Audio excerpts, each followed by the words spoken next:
Assalamualaikum warahmatullahi wabarakatuh.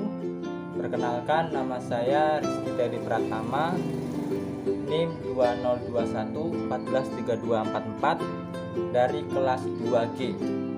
Saya dari Fakultas Keguruan dan Ilmu Pendidikan, Prodi Pendidikan Guru Sekolah Dasar. Di sini saya akan menjelaskan materi tentang hakikat bahasa. Nah, pada dasarnya bahasa itu adalah alat untuk berkomunikasi. Selain itu, banyak sekali ragam bahasa di Indonesia. Contohnya bahasa Jawa, bahasa Sunda, bahasa Bali, bahasa Mampang, dan bahasa-bahasa lainnya. Kemudian ada juga logat-logat bahasa. Nah, logat bahasa itu setiap orang pasti berbeda-beda.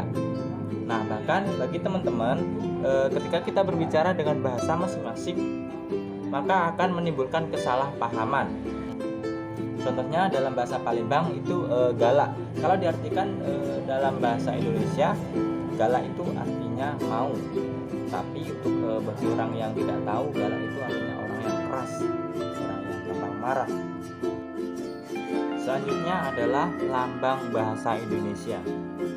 Di sini apakah sudah ada yang tahu apa itu lambang bahasa Indonesia? Pasti selama ini belum tahu apa itu lambang bahasa Indonesia. Nah, makanya dari video ini saya akan bahas apa itu lambang bahasa Indonesia. Jadi, lambang bahasa Indonesia ini adalah alfabet. Contohnya A sampai Z. A, B, C, D sampai Z. Untuk bahasa Arab, lambang bahasanya itu adalah huruf hijaiyah, ya itu.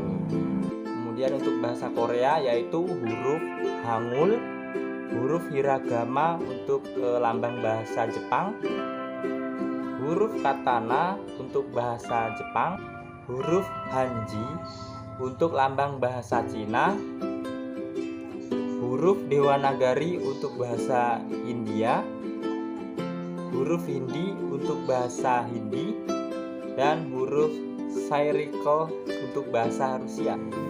Selanjutnya keunikan bahasa Indonesia. Keunikan bahasa Indonesia yang pertama yaitu bahasa yang maknanya tidak terpengaruh panjang pendek pengucapan atau tidak terpengaruh oleh perbedaan gender atau waktu. Contohnya dia. Nah, dia dalam bahasa Indonesia ini tidak terpengaruh perubahannya.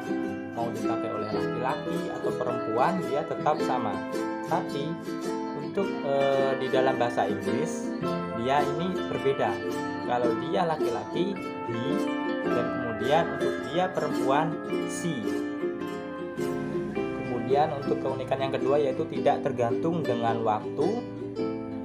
Dan yang ketiga, bahasa yang dipelajari oleh lebih dari 45 negara di dunia dan menjadi bahasa kedua di Vietnam. Dan selanjutnya, bahasa pemersatu bangsa yang termasuk dalam Undang-Undang 1945 Pasal 35 dan tercantum dalam Sumpah Pemuda 1928. Dan yang terakhir, bahasa Indonesia maupun dipanjangkan atau dipendekkan tidak akan merubah makna. Maupun itu contohnya dia tidak akan merubah maknanya. Tapi kalau di bahasa Inggris itu akan merubah makna. Kemudian bunyi bahasa. Bunyi bahasa itu adalah suatu yang terdengar atau ditangkap oleh telinga.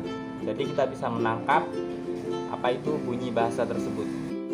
Baiklah, kesimpulan dari video ini adalah di Indonesia banyak sekali ragam bahasa dan logatnya masing-masing. Maka dari itu kita harus saling menghargai antara bahasa satu dengan bahasa yang lainnya. Sekian video penjelasan dari saya. Kurang dan lebihnya saya mohon maaf. Saya akhiri. Wassalamualaikum warahmatullahi wabarakatuh.